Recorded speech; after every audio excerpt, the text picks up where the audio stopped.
안녕하세요 구독자 여러분, 지지탑 경매 TV 채널입니다. 오늘은 경매에서 자주 나오는 근생 빌라에 대해서 알아보는 시간을 갖겠습니다. 여러분, 근생 빌라가 무슨 뜻일까요? 빌라는 주거용의 개념인데요, 앞에 붙은 근생은 근린생활시설, 즉 우리가 흔히 알고 있는 상가나 사무실이 근생에 해당합니다. 그러면 상업용과 주거용이 겹쳐진 근생 빌라 어떤 건지 같이 알아보도록 하겠습니다. 다음 백과사전에 들어왔습니다. 근생 빌라라고 제목이 크게 있고요. 상가로 허가받은 근린생활 시설을 주택으로 개조해서 분양한 불법 시설이다 라고 되어 있어요. 일단 불법이라는 거에 여러분 보셔야 되겠고요. 주택단지와 달리 주차에 제한이 없기 때문에 들어서는 경우가 많다. 즉 근생빌라를 매입하거나 분양받을 경우 상업시설에 대한 취득세를 내야 되며 일반 건축물이기 때문에 이행강제금도 부과된다. 굉장히 어마어마한 내용이 들어 있습니다. 즉 현재는 주거용으로 쓰이고 있으나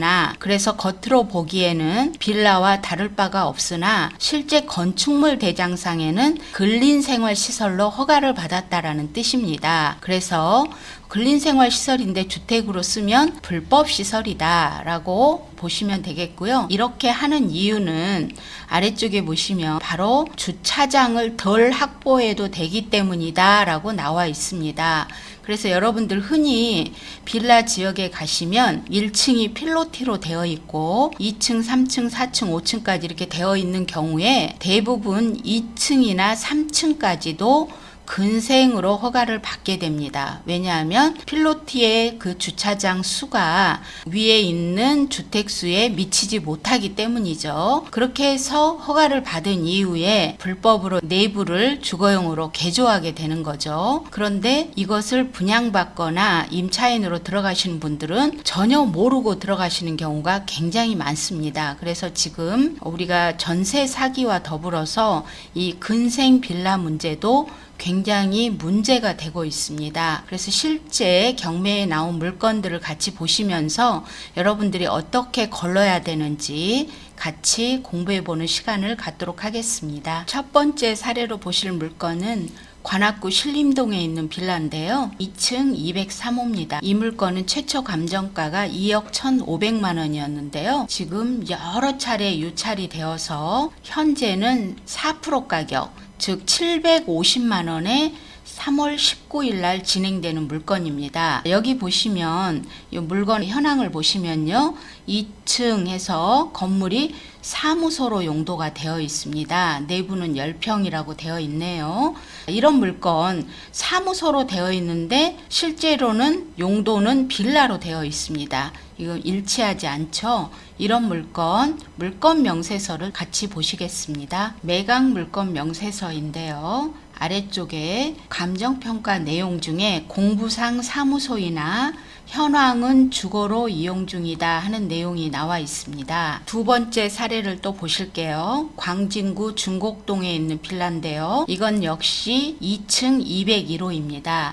이 물건도 최초 감정 가격은 3억 3천이었는데요. 지금 15번째 진행이 되고 있습니다. 그래서 많이 유찰되어서 1,450만 원에 2월 26일 날 진행이 되는데요. 이 물건도 역시 아래쪽에 보시면 건물 부분이 건축물 대장상 사무소이다 라고 나와 있습니다. 이 물건도 물건 명세서를 보실게요. 법원에서 조사해 놓은 매각 물건 명세서입니다. 역시나 감정평가서에 따르면 본건은 공부상 2종 근린생활시설, 즉 사무실로 되어 있으나 현황은 주택으로 사용되고 있는 것으로 파악된다라고 나와 있습니다. 세 번째 사례는요. 송파구 거여동에 있는 역시 빌라인데요. 제가 지역별로 골고루 샘플 물건을 보여드리고 있습니다. 여기도 역시 최초 감정가는 2억 8,600만 원인데요. 오랫동안 유찰이 되어서 이번 2월 달에도 5,900만 원에 진행이 되고 있습니다.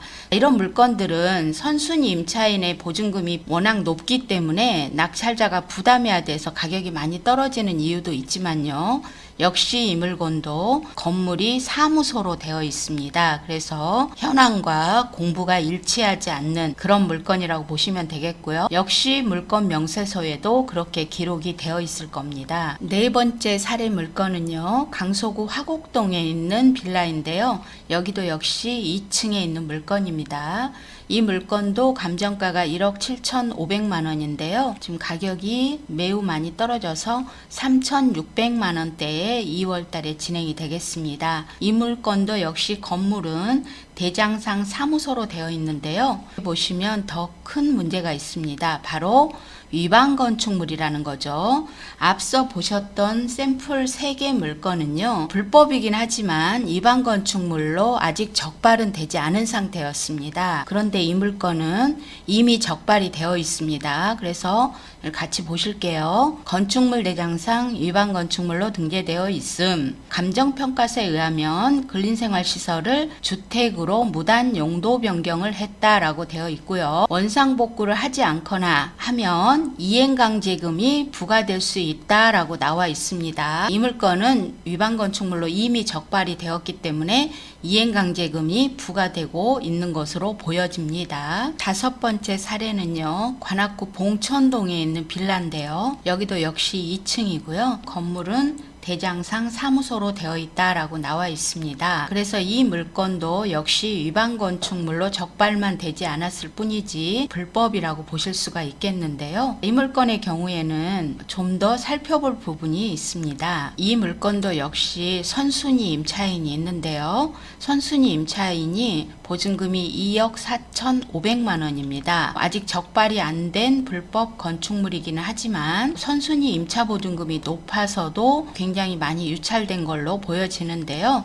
이 물건의 경우에는 참고사항 해서 집합건축물 대장상 사무소로 등재되어 있고 현황 주택으로 이용 중이나 전액 배당받지 못하더라도 임차권 등기 말소에 동의한다는 신청 채권자의 확약서가 제출되었다라고 되어 있어요. 이 물건은 도시주택보증공사, 즉 우리가 잘 알고 있는 허그에서 이 임차인의 임대차 보증을 쓴 물건입니다. 그래서 임차인은 이미 허그로부터 보증금을 다 받으셨고요. 이제 주택도시보증공사에서 경매를 넣어서 청구한 건인데요. 허그에서는 이 낙찰 금액이 얼마든지 간에 그것만 받고 임차권 등기 말소에 동의한다라는 확약서가 제출되었다는 뜻입니다. 그래서 이 물건은 선순위 임차금을 물어주지 않아도 되기 때문에 금액을 낮게 써서 여러분 낙찰을 받으시면 괜찮을 물건입니다. 다만 현황상 이게 불법 건축물이기 때문에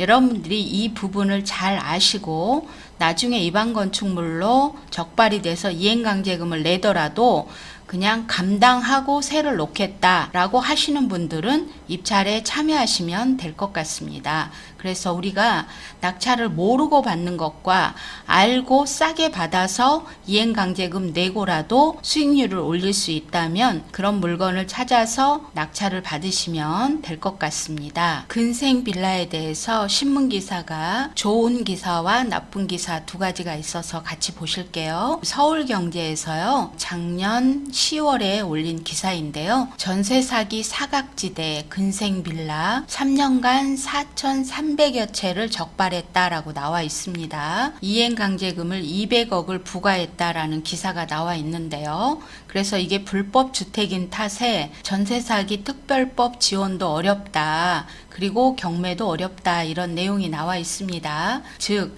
이 불법이기 때문에 정부에서도 굉장히 골치 아픈 사안입니다. 그럼 좋은 기사도 같이 보실게요. 1월 31일 날 한국경제에서 올린 기사인데요. 불법인지 모르고 산 사람은 어떻게 할 것인가에 대한 논란이 있다라고 나와 있습니다. 그래서 원칙대로 불법이니까 어쩔 수 없다라는 한쪽의 시각이 있고요. 구제해주자라는 그런 시각이 있습니다. 그래서 실제 국토부에서 이 부분에 굉장히 어려워하고 있고요. 국회에서 국토교통위원회에서 이 부분에 대한 논의를 하고 있다라고 나와 있습니다. 왜냐하면 주차장 부분이 문제가 되기 때문이죠. 그런데 모르고 산 사람들에게 대해서는 테러를 열어줘야 되지 않겠는가라는 내용도 나와 있기도 합니다. 정치권에서 선의의 피해자는 구제해야 되지 않느냐라는 내용이 나와 있는데요. 불법 개조된 사실을 모르고 주택을 매입했다가 매년 이행강제금을 부과받고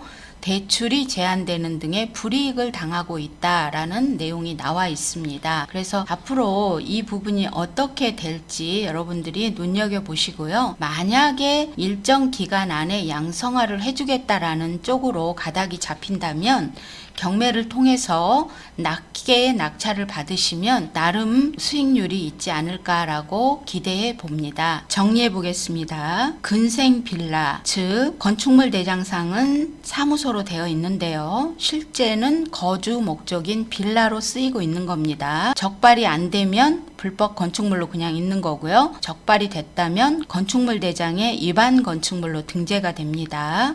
그럼 이 물건을 만약에 여러분들이 구입하신다면 위반 건축물로 적발이 되는 경우에는 이행강제금을 매년 내셔야 되고요. 이것을 모르고 경매로 낙찰을 받으셨다. 그러시면 잔금 대출에 어려움이 있습니다. 그래서 1금융에서는 대출이 되지 않고요. 2금융이나 3금융을 통하셔야 되는데 좀 대출 이자가 높겠죠. 그리고 여러분들이 갖고 있다가 매매를 하신다 해도 이런 빌라는 잘 사려고 하지 않습니다. 그래서 매매가 어려울 수 있고요.